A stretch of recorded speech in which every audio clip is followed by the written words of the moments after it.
আসসালামু আলাইকুম রহমতুল্লাহি বারকাতুহু। ক্লাস 7। দেখো, আমি তোমাদের গত দিনের ক্লাসে যেটা পড়াচ্ছিলাম সেটা হচ্ছে যে শশাঙ্ক সম্পর্কে, তাই তো? তো সেদিনকে আমি যতটা পড়িয়েছিলাম তার যে শেষাংশটা আছে সেটা আমি তোমাদেরকে পড়াবো, তাই তো? শশাঙ্কের যে শেষাংশ যেটা আছে সেটা আমি আজ তোমাদের আলোচনা করব। তো দেখো, আজকে আমরা প্রথমেই যেটা জানবো সেটা হচ্ছে যে শশাঙ্কের সঙ্গে বৌদ্ধদের সম্পর্ক কেমন ছিল। ঠিক আছে, এটা আমরা প্রথমেই জানবো। দেখো, তোমরা সবাই জানো, গত দিনের ক্লাসে আমি তোমাদেরকে বলেছিলাম যে শশাঙ্ক ছিলেন গৌড়ের অধিপতি, তাই তো? সেই জন্য তাকে আমরা কি বলি? গৌড়াধিপতি, তার মানে গৌড়ের অধিপতি, তাই তো? তো এই শশাঙ্ক ছিলেন শৈব, অর্থাৎ শৈব মানে কি? শিব।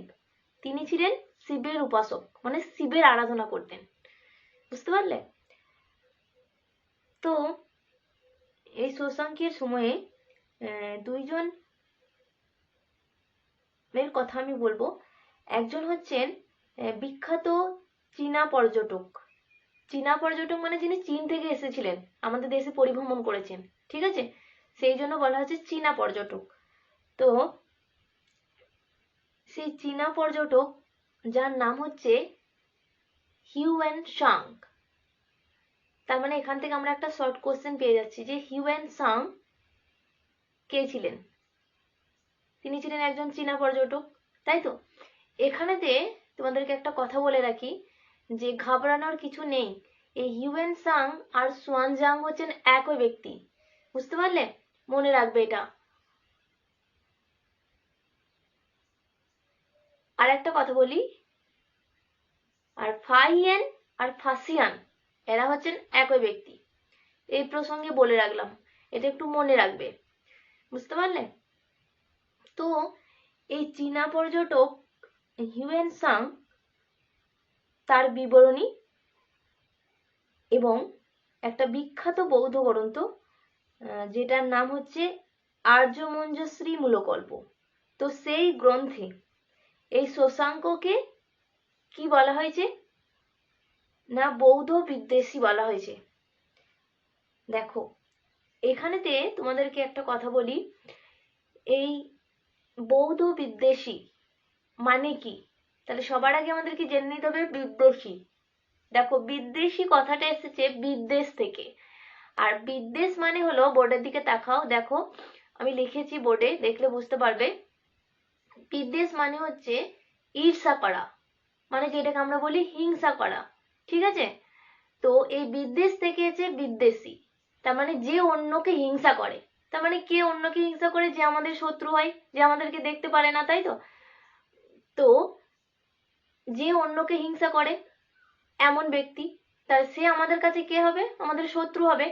তার মানে বিদ্বেষী বলতে আমরা একদম সহজ ভাষায় যেটা বুঝি সেটা হচ্ছে কি শত্রু, তাই তো? তার মানে বৌদ্ধ বিদ্বেষী মানে বৌদ্ধদের শত্রু। তাহলে ক্লিয়ার হলো কি বলতে চাইলাম? যে এই যে আমি দুজন বিখ্যাত মানুষের কথা বললাম, একজনের কথা আমি এখানে বললাম যে চীনা পর্যটক যিনি হচ্ছেন হিউয়েন সাং, আর একজনের কথা আমি এখনো বলিনি, একটু পরে আসছি। ঠিক আছে, তো এই চীনা পর্যটক হিউয়েন সাং আর একটা বিখ্যাত বৌদ্ধ গ্রন্থ যেটার নাম হচ্ছে আর্যমঞ্জুশ্রী মূলকল্প। ঠিক আছে, এই গ্রন্থে শশাঙ্ককে কি বলা হচ্ছে? বৌদ্ধ বিদ্বেষী বলা হচ্ছে, অর্থাৎ বৌদ্ধদের শত্রু বলা হচ্ছে। বুঝতে পারলে? এবারে আমাদেরকে এটা প্রমাণ করতে হবে যে আদেও কি শশাঙ্ক বৌদ্ধদের শত্রু ছিলেন। ঠিক আছে, তার মানে তার সপক্ষে মত, তার বিপক্ষে মত, মানে তিনি ছিলেন, এটা আমাদেরকে একবার বোঝাতে হবে। আর আদৌ তিনি ছিলেন না, এটা আমাদেরকে বোঝাতে হবে। বোঝা গেল? তবে আমরা জানতে পারবো, যে আসল সিদ্ধান্তে আসতে পারবো যে শশাঙ্কের সঙ্গে বৌদ্ধদের সম্পর্কটা কেমন ছিল। বুঝতে পারলে? তার মানে প্রথমে সপক্ষে মত, তারপরে বিপক্ষে মত, বা আগে বিপক্ষে মত দিলে, তারপরে হ্যাঁ সপক্ষে আগে মত দিয়ে দিলে তারপরে বিপক্ষে, মানে শশাঙ্ককে কেন বৌদ্ধের শত্রু বলা হচ্ছে এটা আমরা বললাম। তারপরে আমরা বলবো যে শশাঙ্ককে বৌদ্ধের দের শত্রু ছিলেন না কেন, কেন আমাদের মনে হচ্ছে সেটা বলবো। তারপর শেষে আমরা দুই দিক দিয়েই বিচার বিশ্লেষণ করে বলবো যে শশাঙ্কের সঙ্গে বৌদ্ধদের সঠিক কি সম্পর্ক ছিল। ঠিক আছে, বুঝতে পারলে?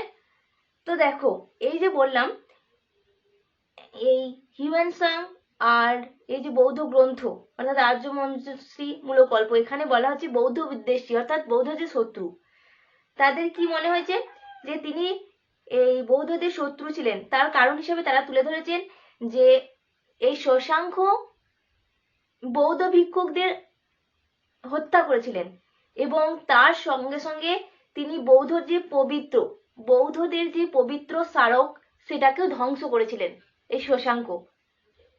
বোঝা গেছে? আবার আর একজন ব্যক্তি, এই যে আমি দুজনের কথা বললাম, তো আর একজন ব্যক্তির আসছি যিনি হচ্ছেন বাণভট্ট। তাহলে এখানে তোমাদেরকে জানতে হবে যে বাণভট্ট কে ছিলেন। ঠিক আছে, দেখো বাণভট্ট ছিলেন হর্ষবর্ধনের সভাকবি। এই হর্ষবর্ধন সম্পর্কে তোমরা জেনেছো আগেই, তাই তো? আমি আগের দিনে পড়িয়েছিলাম শশাঙ্কের কীর্তিত্ব আলোচনা করতে গিয়ে, তোমরা আবার পড়বে হর্ষবর্ধন সম্পর্কে।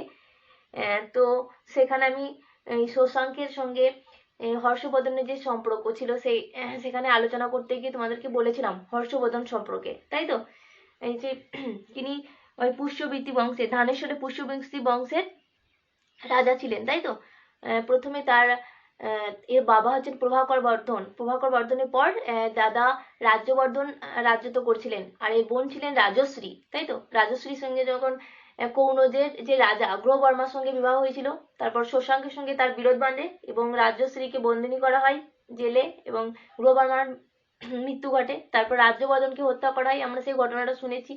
তবে আমরা তার সততা সম্পর্কে, যেটা আদৌ ঘটেছিল কিনা সেই সম্পর্কে সঠিক তথ্য কিন্তু আমরা পাইনি, তাই তো?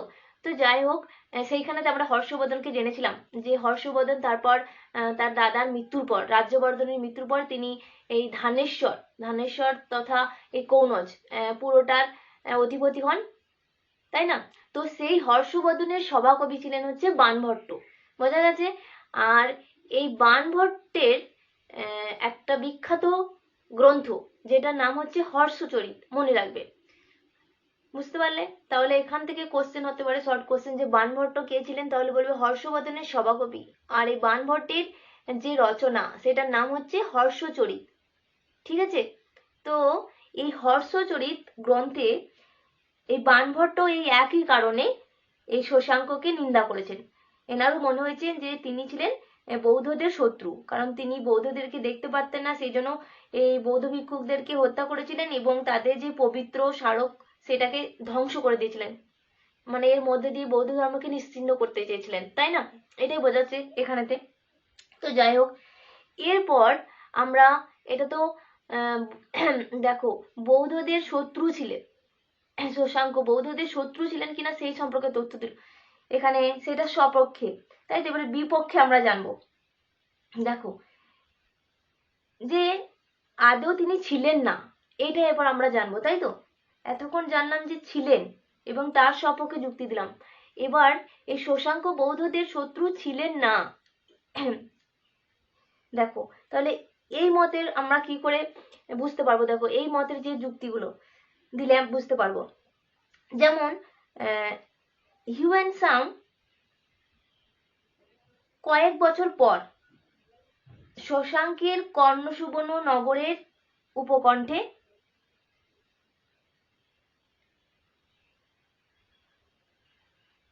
কি বলতে চাইলাম, যে এই হিউয়েন-সাং শশাঙ্কের শাসনকালে, এটা বললে বেশি ভালো তোমরা বুঝতে পারবে, যে হিউয়েন-সাং শশাঙ্কের শাসনকালের কয়েক বছর পরে শশাঙ্কের যে রাজধানী তোমরা সবাই জানো কর্ণসুবর্ণ, তাই তো? তো সেই কর্ণসুবর্ণ নগরের উপকণ্ঠে যেটা হচ্ছে রক্তমৃত্তিকা, সেই বৌদ্ধ বিহারের চরম সমৃদ্ধি লক্ষ্য করেন। এই বৌদ্ধ বিহারের কথা তোমাদেরকে আমি আগেই বলেছিলাম, তাই তো?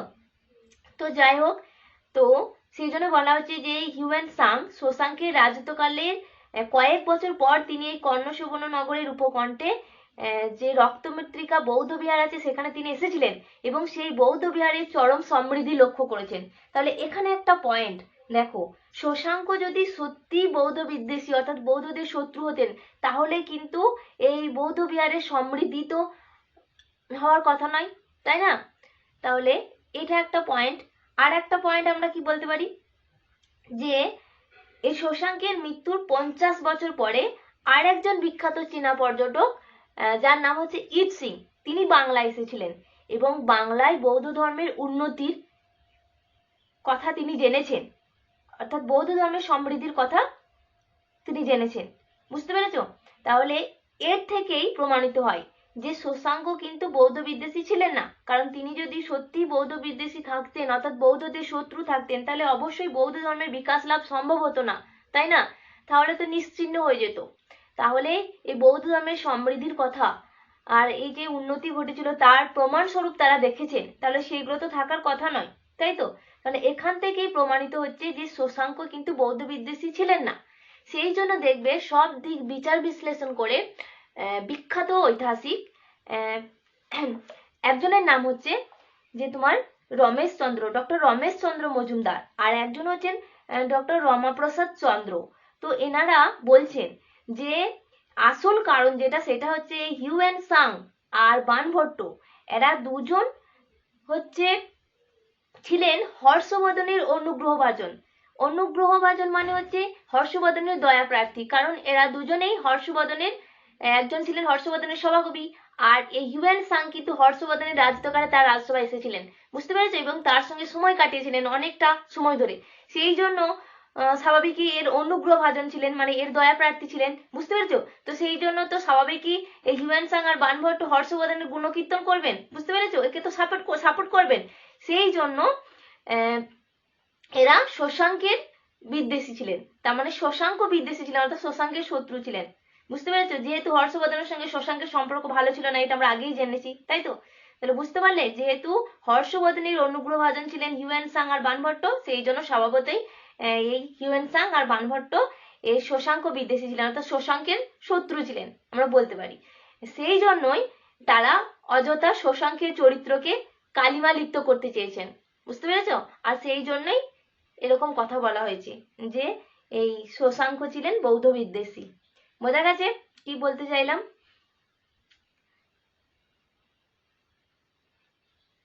তাহলে এখান থেকে দেখবে অনেক শর্ট কোশ্চেন হবে। বুঝতে পেরেছো? যেমন শশাঙ্ক ছিলেন শৈব বা শিবের উপাসক। এই বিদ্বেষ কথার অর্থ কি, বিদেশি বলতে কি বোঝায়, ঠিক আছে? তারপরে দুজন চেনা পর্যটকের নাম, তখন বলবে হিউয়েন সাং, ইট সিং, ঠিক আছে? আর হিউয়েন সাং কে ছিলেন বা ইট সিং কে ছিলেন হতে পারে, বানভট্ট কে ছিলেন, বা ঘুরিয়ে কোশ্চেন হতে পারে শশাঙ্কের সভাকবি কে ছিলেন, ঠিক আছে? তারপরে হর্ষচরিত গ্রন্থটি কার লেখা, তখন বলবে বানভট্টের। মনে রাখবে এই হর্ষচরিত গ্রন্থে এই হর্ষবর্ধনের রাজত্বকাল সম্পর্কে বর্ণনা করা হয়েছে, এটা মনে রাখবে। আর এই যে যদি বলা হয় আর্য মঞ্জুশ্রী মূল কল্প, এই গ্রন্থটি কাদের, তাহলে বলবে বৌদ্ধ ধর্মগ্রন্থ, ঠিক আছে?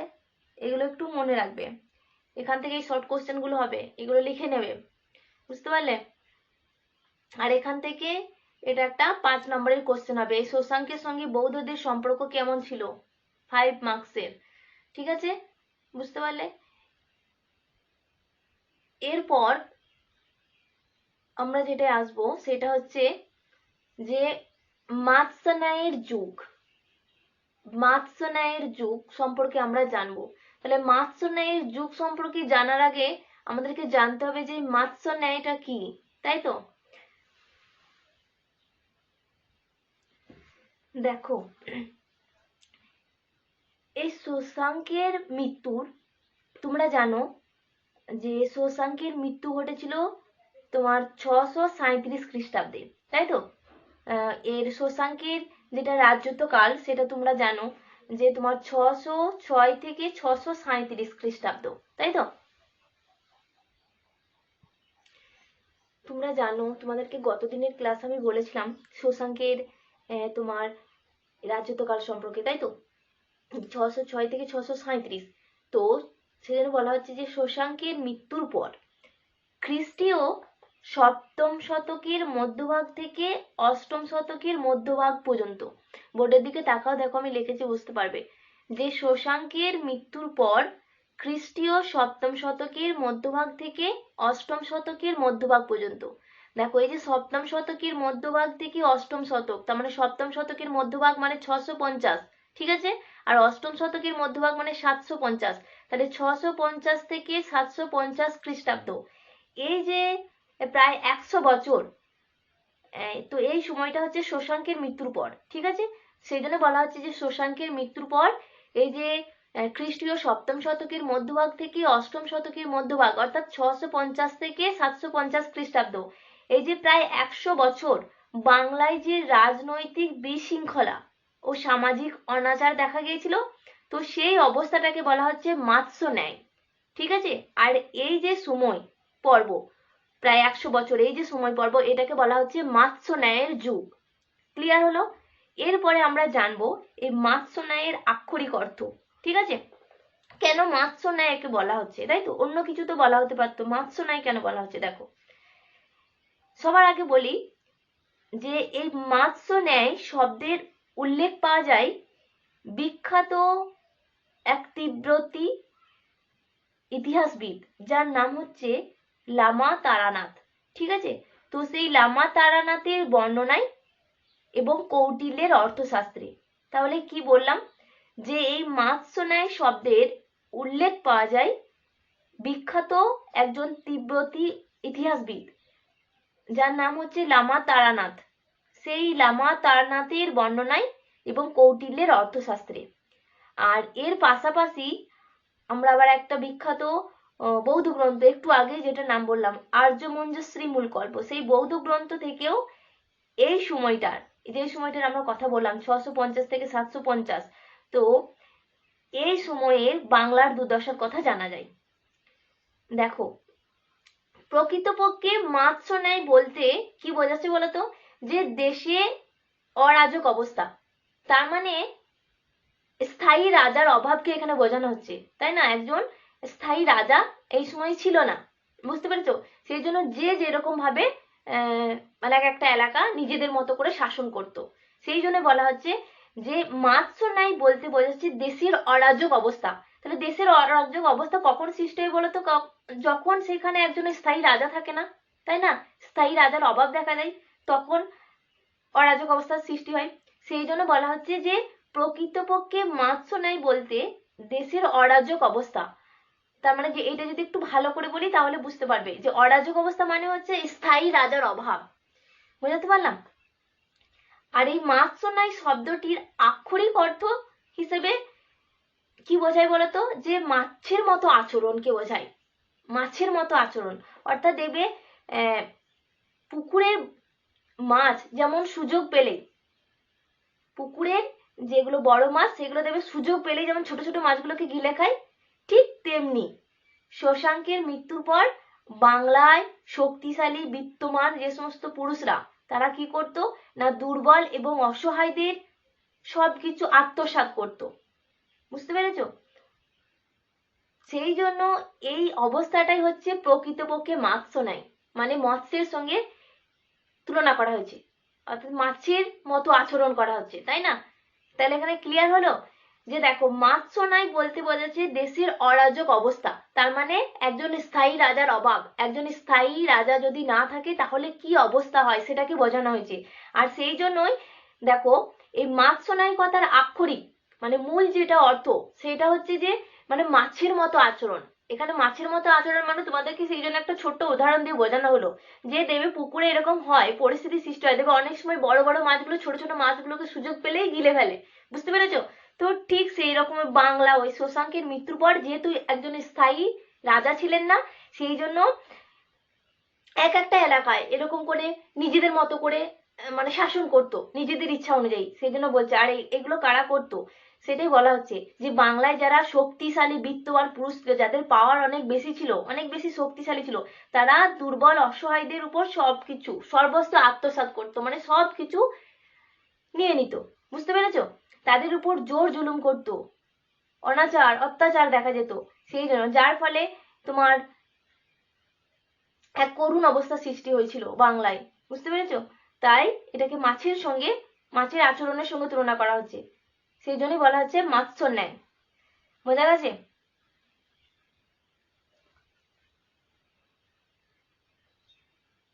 সেই জন্য দেখবে এই যে এই মাৎস্যন্যায় এর প্রভাবটা কি পড়েছিল বাংলায় যদি আমরা দেখি তাহলে কি দেখতে পাবো। দেখো দেখো এই যে শক্তিশালী রাজবংশের পতনের পর গৃহ বিবাদ, মানে নিজেদের মধ্যে যে ঝগড়া, কলহ বিবাদ, তাই তো, গৃহ বিবাদ, তারপরে রাজবংশের দ্রুত পরিবর্তন, ছোট ছোট প্রজাতন্ত্রের প্রতিষ্ঠা, এগুলো ছিল বাংলার সমকালীন চিত্র। সেই সময় সব সময় এটাই দেখা যেত এগুলো। তো এই সময়ে বিভিন্ন ক্ষত্রিয়, ব্রাহ্মণ, বণিক, সম্ভ্রান্ত লোকেরা তারা কি করতো, নিজেদের ইচ্ছা মতো নিজের এলাকা শাসন করতেন। তার মানে প্রকৃতপক্ষে বাংলায় কোনো কেন্দ্রীয় শাসক ছিল না, মানে একজন স্থায়ী রাজা ছিলেন না, বোঝা গেছে। যার ফলে রাজনৈতিক অনৈক্য এবং বিশৃঙ্খলা দেখা যেত। আর এই সুযোগটাকে কাজে লাগিয়ে বিভিন্ন বৈদেশিক রাজন্যবর্গ এই সময় বারবার বাংলাকে আক্রমণ করতে থাকে। যেমন দেখবে তোমার তিব্রত রাজ, তারপরে পরবর্তীকালে গুপ্ত রাজাগণ, তারপরে হচ্ছে শৈলবংশীয় রাজগণ, তারপরে কৌনজের যশবর্মন কামরূপ রাজ, হর্ষদেব মানে হর্ষবর্ধন, ঠিক আছে, এরকম ভাবে বিভিন্ন জন বাংলায় আক্রমণ চালায়। যদিও দেখবে এই সমস্ত শক্তি বাংলায় আধিপত্য প্রতিষ্ঠায় সক্ষম হয়নি, কিছুদিন রাজত্ব করে তারা তাদের পতন ঘটেছে, তারা চলে গেছে, ঠিক আছে। কিন্তু যাই হোক, তারা তো আক্রমণ করেছিল, তাই না, বিভিন্ন দিক দিয়ে। দেখো এই এই যে আক্রমণ করেছিল, এই আক্রমণের পরিণাম স্বরূপ কি হয়েছে বলতো, বাংলার জনজীবন বিপস্ত হয়ে পড়েছে, তাই না। তো এই যে মাৎস্যন্যায়, তো এই সময়ে বাংলার এই যে অবস্থা, তো এই মাৎস্যন্যায়ের হাত থেকে রক্ষা পাওয়ার জন্য বাংলার গণ্যমান্য মানুষজন এই অষ্টম শতকের মধ্যভাগে, অর্থাৎ এই আনুমানিক 750 খ্রিস্টাব্দে সামন্তরাজ, যার নাম হচ্ছে কি গোপাল, ঠিক আছে, তো গোপালকে বাংলার সিংহাসনে বসান। আর এই গোপাল কঠোর হাতে এই মাৎস্যন্যায়ের অবসান ঘটান এবং এই সময় থেকেই বাংলায় কি হয়, পাল বংশের শাসন শুরু হয়, বুঝতে পারলে। তার মানে এই 750 খ্রিস্টাব্দে পাল বংশের রাজত্ব শুরু হচ্ছে বাংলায়, বোঝা গেছে। আর এই গোপালের হাত ধরে দেখো এই যে গোপাল কি করলেন না, মাৎস্যন্যায়ের অবসানের সঙ্গে সঙ্গে এই যে জোর জার মুলুক তার, তাই তো, নিজেদের ইচ্ছা মতো এক একটা এলাকা শাসন করত এবং এই প্রভাবশালী বা শক্তিশালী মানুষরা দুর্বল মানুষদের উপর অত্যাচার করতো, অনাচার করতো, সমস্ত কিছু আত্মসাৎ করে নিত, সেই জন্য বলেছে জোর জার মুলুক তার। তো এই যে জোর জার মুলুক তার, এই অবস্থাটার কি হলো, অবসান হলো, আর সমাজে শান্তি ফিরে আসলো। যার ফলে আমরা দেখতে পাচ্ছি যে বাংলার বুকে প্রতিষ্ঠিত হলো সাময়িক এক স্থায়ী শাসন ব্যবস্থা, বোঝা গেছে। আর এটা হচ্ছে কার হাত ধরে, গোপালের হাত ধরে, বুঝতে পারলে। তার মানে পাল বংশের প্রতিষ্ঠাতা হলেন গোপাল, আর এটা প্রতিষ্ঠিত হচ্ছে 750 খ্রিস্টাব্দে, মনে রাখবে, বুঝতে পারলে। তো এরপর আমরা পাল বংশ সম্পর্কে জানবো। তার আগে বলি তোমাদের, দেখো একটা ছকের মাধ্যমে আমি তোমাদের লিখে দিই, তাহলে তোমরা ভালো বুঝতে পারবে যে পাল বংশে কারা কিভাবে রাজত্ব করছিলেন, ঠিক আছে। পাল বংশের শাসকগণদের সম্পর্কে তোমাদেরকে একটু ধারণা দিয়ে দিই, তাহলে ভালো বুঝতে পারবে। হ্যাঁ, নাহলে কার পর কে আসছেন, কিভাবে রাজত্ব করছেন, কিছু বুঝতে পারবে না, বুঝতে পারলে। দেখো তাহলে যেহেতু গোপালের হাত ধরেই পাল বংশের সূচনা ঘটেছিল, অর্থাৎ পাল বংশ প্রতিষ্ঠা হয়েছিল, তাই না, সেজন্য গোপাল প্রথমেই আছে। দেখো আমি ছকটা, বোর্ডের দিকে তাকাও, দেখতে পাবে ছকটা আমি খুব সুন্দর করে লিখে দিয়েছি, আমি তোমাদেরকে এখানে বুঝিয়ে দিচ্ছি। পাল বংশের শাসকরা কিভাবে রাজত্ব করেছিল। দেখো প্রথমেই যিনি আছেন তিনি হচ্ছেন গোপাল। এই যে 750 খ্রিস্টাব্দে তোমরা দেখলে যে মাৎস্যন্যায়ের যে যুগ, সেটা অবসানের সঙ্গে সঙ্গে বাংলায় শান্তি ফিরে আসছে, যার হাত ধরে তিনি হচ্ছেন এই গোপাল, তাই তো। এবং বাংলায় এক সাময়িক তোমার স্থায়ী শাসন ব্যবস্থা গড়ে উঠছে বাংলায়, যেটা পাল বংশের হাত ধরে, তাই তো। তো প্রথমে যিনি রাজত্ব করছেন তিনি হচ্ছেন গোপাল, ঠিক আছে। তো গোপালের রাজত্বকাল লিখেছে দেখো 750 থেকে 774 খ্রিস্টাব্দ, মানে এই সময়টার মধ্যে রাজত্ব করেছেন গোপাল পাল বংশে, ঠিক আছে। গোপালের দেখো দুই পুত্র, একজন হচ্ছে ধর্মপাল, একজন হচ্ছে বাকপাল। ঠিক আছে, তো এই গোপালের যে পুত্র, গোপালের পর এই পাল বংশে রাজত্ব করেছিলেন তিনি হচ্ছেন ধর্মপাল। দেখো আমি তখন নাম্বারিং দিয়ে দিচ্ছি যাতে তোমাদের সুবিধা হয়, কারণ একজন রাজার তো অনেক পুত্র ছিলেন এবং সবাই তো আর শাসন করেননি। ঠিক আছে, তো যারা যারা শাসন করেছিলেন তাদেরকে নাম্বারিং দিয়ে দিয়েছি দেখো, এবং পর পর দিয়ে দিয়েছি। যেমন 1 নম্বরে রেখেছি গোপাল, তার মানে গোপাল 1 নম্বরে, তিনি প্রথম রাজত্ব করেছিলেন। তারপরে 2 নম্বর হচ্ছে ধর্মপাল, তার মানে গোপালের পর, গোপালের পুত্র মানে তার উত্তরাধিকারী যিনি তিনি হচ্ছেন ধর্মপাল। তো সেই জন্য 2 নম্বরে রেখেছি, তার মানে গোপালের পর রাজত্ব করছেন যিনি তিনি হচ্ছেন ধর্মপাল। ধর্মপালের পর যিনি রাজত্ব করবেন তিনি 3 নম্বরে আছে দেখো দেবপাল। ঠিক আছে, এইভাবে আমি নাম্বারিং দিয়ে দিচ্ছি যাতে তোমাদের বুঝতে সুবিধা হয়। বোঝা গেছে? তো দেখো গোপালের 2 ছেলে, একজন হচ্ছে ধর্মপাল আর একজন হচ্ছেন বাকপাল। ঠিক আছে, তো গোপালের পর যিনি রাজত্ব করছেন এই পাল বংশে তিনি হচ্ছেন ধর্মপাল। ঠিক আছে, এবং দেখো গোপালের রাজত্ব শেষ হচ্ছে 774 খ্রিস্টাব্দে। তো এই 774 খ্রিস্টাব্দে এবার ধর্মপালের রাজত্বকাল শুরু হচ্ছে এবং তিনি রাজত্ব করছেন পাল বংশে 774 থেকে 806 খ্রিস্টাব্দ পর্যন্ত।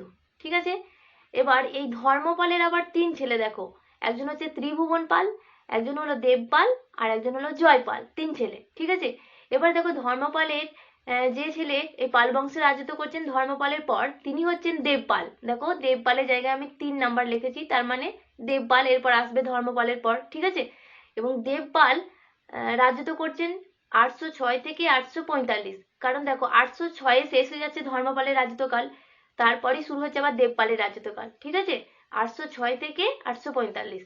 বোঝা গেছে? এবার দেখো দেবপালের আবার অনেক ছেলে দেখো, যেমন রাজ্যপাল আছেন, এদিকে অনেকেই আছেন দেখো, বিগ্রহ পাল, নারায়ণ পাল, দ্বিতীয় রাজ্যপাল, তৃতীয় গোপাল, অনেকেই ছিলেন। দ্বিতীয় বিগ্রহ পাল, প্রথম মহিপাল, নয়পাল এবং তৃতীয় বিগ্রহ পাল। এবারে দেখো এখানেতে কারা কারা রাজত্ব করেছিলেন দেখো, এই দেবপালের পর যারা রাজত্ব করছেন দেখো, যারা ক্ষণিক মানে কিছু দিনের জন্য রাজত্ব করেছিলেন তাদের সময়সীমাগুলো আমি লিখিনি, কিন্তু নাম্বারিং দিয়ে দিয়েছি। যেমন 4 number, 4 number, 5 number, 6 number, 7 number, 8 number, 8 number, 9 নাম্বারে দেখো, আমি 9 নাম্বারে যিনি ছিলেন তিনি হচ্ছেন প্রথম মহিপাল। ইনি অনেকটা সময় ধরে রাজত্বকাল এনার, অর্থাৎ অনেকটা সময় ধরে তিনি পাল বংশে রাজত্ব করেছেন, সেই জন্য এনার সময়সীমাটা লিখেছি। আগে যাদের আছে তাদের লেখিনি, তারা কারণ হচ্ছে তারা অল্প সময়ের জন্য রাজত্ব করেছিলেন, কিন্তু তাদের নামগুলো লিখেছি। ঠিক আছে, দেখো তার মানে দেবপালের পর প্রথম মহিপাল আসেননি, দেবপালের পর আরো অনেকে এসেছিলেন এবং কিছুদিনের জন্য তারা রাজত্ব করেছেন, যেমন বিগ্রহ পাল, তারপরে এসেছিলেন নারায়ণ পাল, তারপরে দ্বিতীয় রাজ্যপাল, তারপরে দ্বিতীয় গোপাল, তারপরে দ্বিতীয় বিগ্রহ পাল। ঠিক আছে, তারপরে যিনি আসছেন তিনি হচ্ছেন প্রথম মহিপাল। আর এই প্রথম মহিপাল তিনি পাল বংশে রাজত্ব করেছিলেন 977 থেকে 1027 খ্রিস্টাব্দ পর্যন্ত। বোঝা গেছে? এবার দেখো এই প্রথম মহিপালের পর যিনি রাজত্ব করেছিলেন তিনি নয়পাল, তারপরে যিনি করেছিলেন তিনি হচ্ছেন তৃতীয় বিগ্রহ পাল।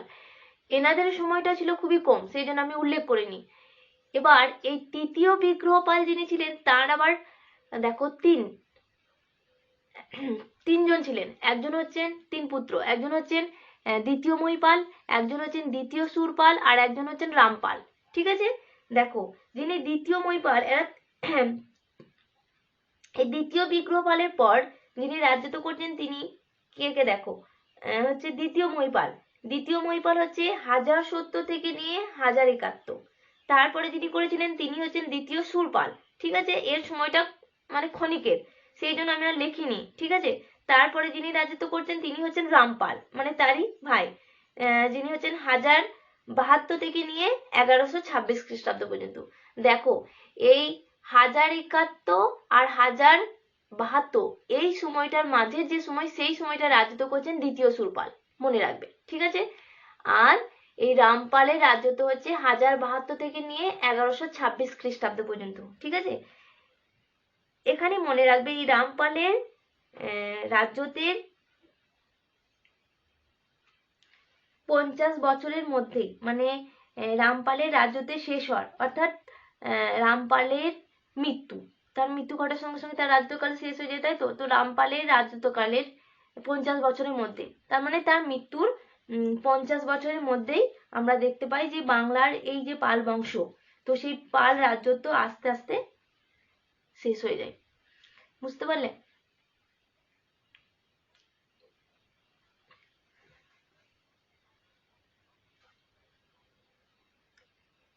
তো তো এখানে দেখো পাল বংশের সম্পর্কে তোমাদেরকে আমি কিছুটা ধারণা দিলাম, যদি বুঝতে পারো, যাতে তোমাদের সুবিধা হয় সেই জন্য।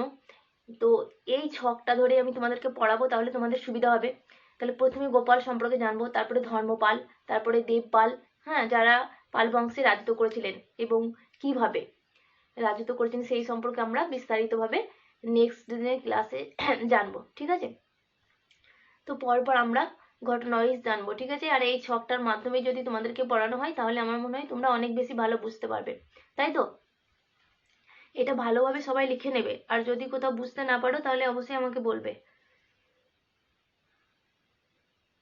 বুঝতে পারলে?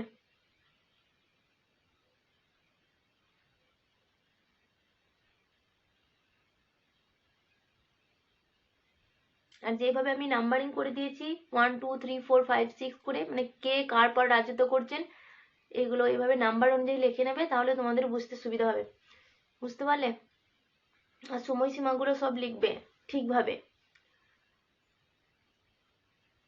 কারণ এটা যদি না বুঝতে না পারো তাহলে পাল বংশের শাসকদের সম্পর্কে আমি যখন পড়াবো তখন কিছুই বুঝতে পারবে না, কারণ কে কার পরে রাজত্ব করছেন, কোথা থেকে আসলো, কিছু বুঝতে পারবে না, ঠিক আছে? সেই জন্য এই ছকটাও তোমাদেরকে করে দেওয়া হয়েছে। বোঝা গেছে?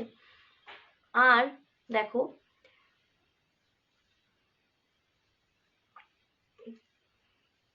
এই প্রসঙ্গে এখানে একটা কথা বলে রাখি, এটা তোমরা মনে রাখবে। তো তোমাদের বইয়ে দেখবে, তোমাদের যে টেক্সট বইটা তোমাদের কাছে আছে, ওই বইটা দেখবে তোমার যে পেজ নাম্বার আছে না, তোমাদের পেজ নাম্বার হচ্ছে তোমার 12, পেজ নাম্বার 12 তোমরা খুলবে এবং সেইখানেতে দেখতে পাবে একটা টুকরো কথা আছে।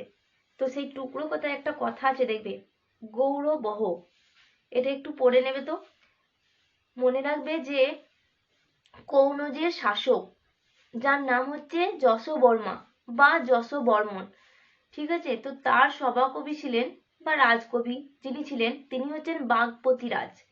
তো সেই বাগপতি রাজ প্রাকৃত ভাষায় একটা কাব্যগ্রন্থ রচনা করেছিলেন, যেটার নাম হচ্ছে গৌরবহ, ঠিক আছে?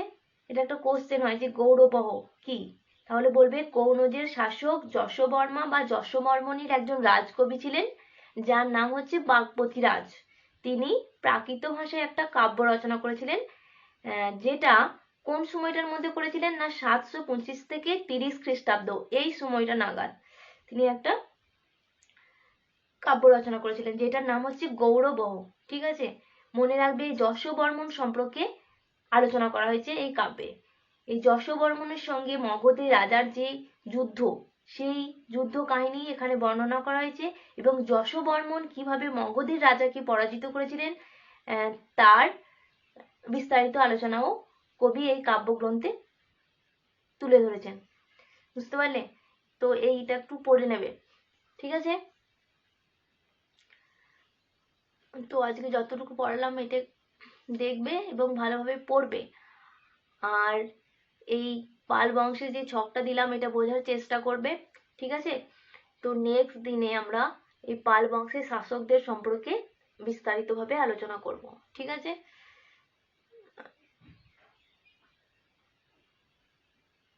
আর এখান থেকে যে কোশ্চেনগুলো হবে সেইগুলো আমি তোমাদেরকে দিয়ে দেবো ইনশাল্লাহ খুব তাড়াতাড়ি। আর আমি আজকে পড়ানোর সময় তোমাদেরকে বলেছি যে কি কি কোশ্চেন হতে পারে, যেমন প্রথমে আমি একটা কোশ্চেন বললাম 5 নম্বরের, এগুলো তোমরা রেডি করে নেবে, যে শশাঙ্কের সঙ্গে বৌদ্ধ ধর্মের কি সম্পর্ক ছিল, এটা 5 মার্কসের কোশ্চেন হবে। তারপরে একটা বললাম যে মাৎস্য ন্যায়, এটা টিকা হবে 3 মার্কসের, ঠিক আছে? বুঝতে পারলে? এই যে গৌরবহ কি, এটা 2 মার্কসের কোশ্চেন হবে। আরো অনেক কোশ্চেন আছে, আমি তোমাদেরকে ইনশাল্লাহ খুব তাড়াতাড়ি দিয়ে দেবো। তো এই ভালো ভালো করে এখন ভিডিওটা দেখো এবং পড়ো, ঠিক আছে? তো আজ এই পর্যন্তই। আসসালামু আলাইকুম।